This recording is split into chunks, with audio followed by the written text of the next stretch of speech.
तो तुम बनारस की घाट हो, तुम बनारस की घाट हो, तुम्हें छूने के लिए मुझे गंगा होना पड़ेगा। और एक लाइन है राहत इंदौरी साहब की जो मैं पढ़ना चाहता हूँ। इन्हें कुल्हड़ न दिखाओ, ये बनारस वाले हैं, ये बागों में घूमने के बहाने तितलियां ढूंढने जाते हैं, और ये दिन में बोलते हैं मत पिया करो गुरु, रात में खुद ही पिलाते हैं। शुक्रिया। ये कहानी मेरे पहले दूसरे इश्क की है। कहते हैं कि हर प्यार, मतलब चाहे पहला हो चाहे दूसरा हो, प्यार प्यार होता है। अगर आपको किसी से प्यार हो जाता है तो उसे नफरत नहीं हो सकता कभी भी, चाहे वो इंसान आपसे कितना भी बुरा कर दे। तो ऐसे ही किसी महफिल में हम लोग, मतलब 2018 में ब्रेकअप होने के बाद अब मैंने सोच लिया था कि अब किसी के अगर दुपट्टा मेरे हाथों में उलझ गया तो उसको सुलझाना मुश्किल हो जाएगा, इसलिए बोल रहा हूँ थोड़ा तालियां वाले देते रहिएगा, ठीक है।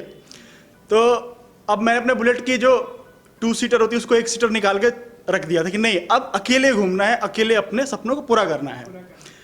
तो ऐसे ही एक महफिल में हर संडे मैं कहीं जाता था, अपना कुछ पढ़ देता था। ऐसे ही महफिल में मैं एक संडे चला गया, और कहते हैं कि अब किसी शहर से बहुत प्यार होता है और वो इंसान उसी शहर का हो और उसको भी कहानी और कविता पसंद हो, तो अनमोल हमारे दिल मिल ही जाते हैं। हाँ, हो ही जाता है। और हम दोनों मिले ऐसे कि कहानी और कविताओं का सिलसिला चालू हुआ, एक दूसरे का नंबर एक्सचेंज हुआ। पहले हम कहानी और कविता एक दूसरे को एक्सचेंज करते करते कब दिल का एक्सचेंज हो गया पता ही नहीं चला। एक रात उनका अचानक मुझे फ़ोन आया कि यार मैं अपनी पीजी में लड़कियों से लड़ चुकी हूँ, मुझे ना यहाँ से निकलना है।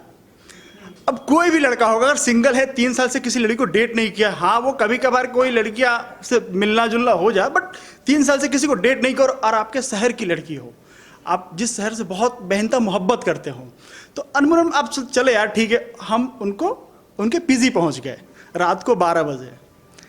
कहानी थोड़ी रियल सी है तो थोड़ा तो माइंड मत करिएगा। तो हम रात को 12 बजे पहुंच गए अपने घर से करीब 20 किलोमीटर दूर कैब लेके।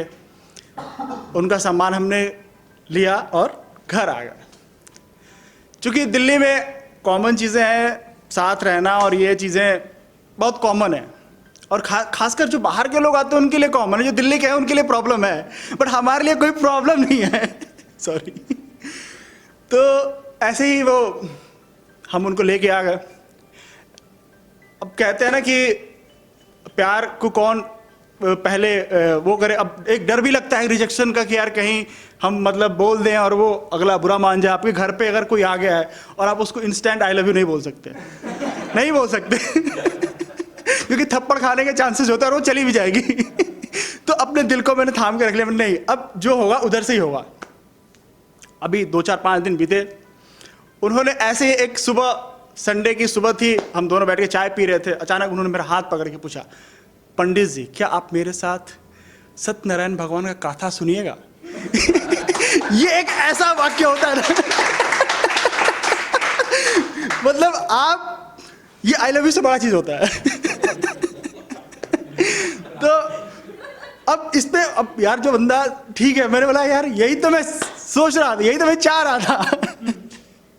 मैंने भी हाँ क्यों नहीं, मतलब हमारी हैशटैग कपल गोल वाली चीज़ें चालू हो गई।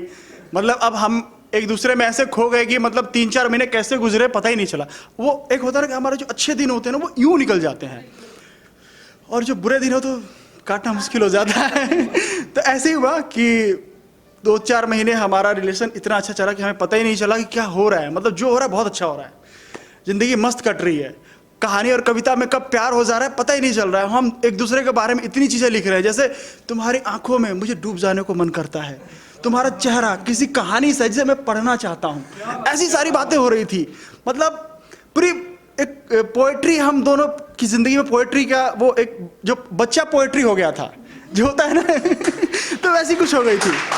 तो फिर कहते हैं ना कि हर कहानी में एक कुछ ना कुछ चीज़ें हो जाती हैं।